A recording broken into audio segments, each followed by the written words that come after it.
Hey guys, Matteo here and welcome back to a new video. Today I'm going to talk about the Blackmagic Pocket 4K Rig Tour update. Because as many of you know, a few months ago I uploaded my original video where I show you guys my Blackmagic Pocket 4K setup. And since then, I kind of completed the rig. So it's now 100% done.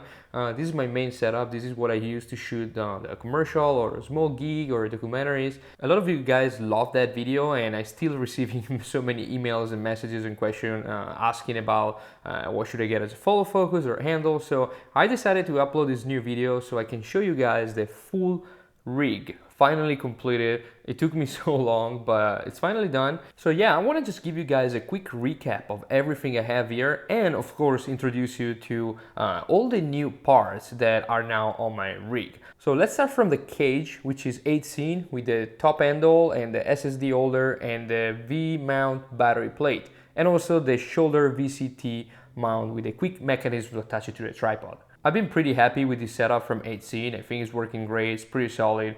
There is one thing that I don't like it though about this plate, and it's the front part. So basically, the rods that goes in the front part, they don't have this knob. So the only way to put them in and out is to use an Allen key and screw them in and screw them out all the time, which might get a bit annoying, especially when you are in a hurry. But other than that, all good, all perfect. Coming back here, we have the battery plate, which 8 scene, working great, and the DNO V-mount batteries. These guys have been working great for me, really good price. And basically with $295, you go pretty much 12 hours. Like no problem. It depends how much you're shooting and what frame rate and what codec. Moving to the front part of the rig, here we have the matte box with my Nisi IR&D ND filter, my Black Promise from Tiffen 4x5.65.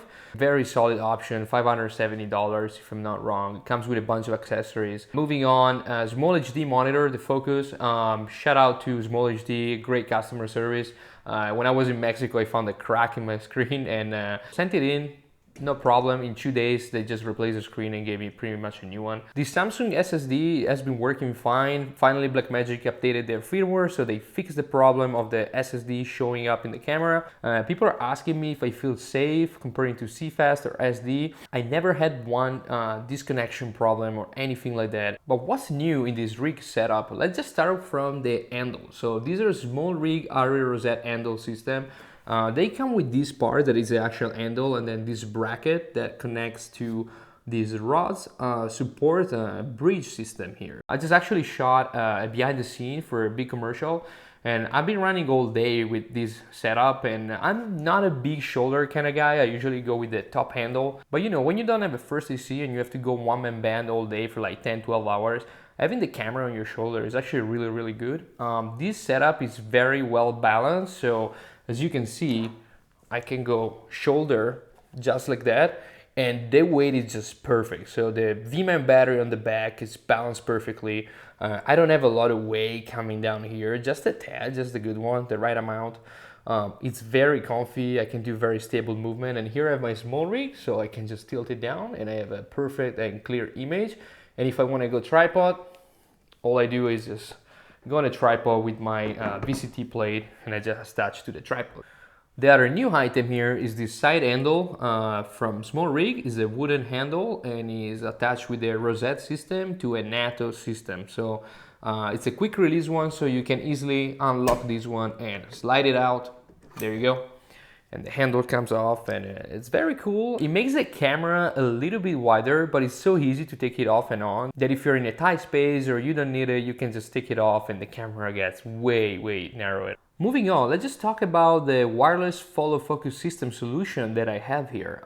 This is from PD Movie, it's the Live Air, and it's a wireless follow focus. It's basically has a motor, and it comes with a bunch of accessories, so you can potentially mount it on your camera without even having a cage. But in this case, I have a rig setup, so I just slide it on my rod, attach it to the lens and the gear, and then you basically just pull the focus with this wheel here. I love this controller simply because you can clamp it pretty much everywhere. Also, this motor, it works fine with the app. So the Live Air remote app You can use it to pull the focus, and I try it, and it's incredibly accurate, to be honest. You can set up your A and B point on both the controller and the app, and you can just pull the focus from A to B. So I really like it. It has some connectivity issues sometimes. It's not a big deal. It mainly works, but maybe if you leave the camera there for like 15-20 minutes and you back on, it might disconnect. But the big benefit of this follow focus system from PD Movie is the battery solution. So basically the motor has its own battery right here, and it comes with two of these battery. This is like an LPE12 and battery charger, so you can charge one and it lasts for about 4 hours. So you can slide the battery back in, the motor turns automatically on, and you don't need any external power solution for your motor. While this one has a micro USB plug in here, so you can just plug it in, recharge the internal battery, and you're good to go. But let's just jump now to the biggest difference that it's in this rig comparing to the first video, and that is what I have in front of my sensor. So here I have a Canon FD to Micro Four Thirds Metabone Speed Booster. Yes, I did it. I abandoned the native mount system, not entirely, but this is my main setup right now. My crop factor is reduced from 1.9 to 1.35, and I have one stop of light more coming into the sensor. I finally able to get the nice shallow depth of field, that nice bokeh, that 3D element, even on a wide angle lens, which before was really hard.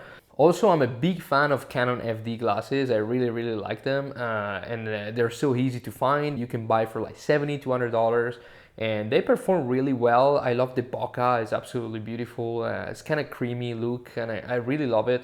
I'm very happy, and I'm gonna continue to develop my FD collection. So for now, I have a 24mm 2.8. I have a 35mm f2 that is coming in. I just ordered it on eBay. And I have a 50mm 1.8, and I have this big guy here. It's a 70 to 210 f4. But because you're getting one stop more of light, this becomes an actually 2.8. And this thing cost me $53. It's in perfect condition, doesn't have a scratch, dust, anything.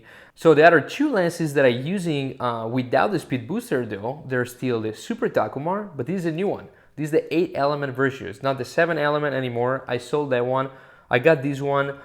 This has a more neutral look for what I need. So the other one was a bit too yellow because it has thorium. And here I have the Laowa 9mm f2.8. This is the Micro Four Thirds lens. So this is actually an 18mm equivalent.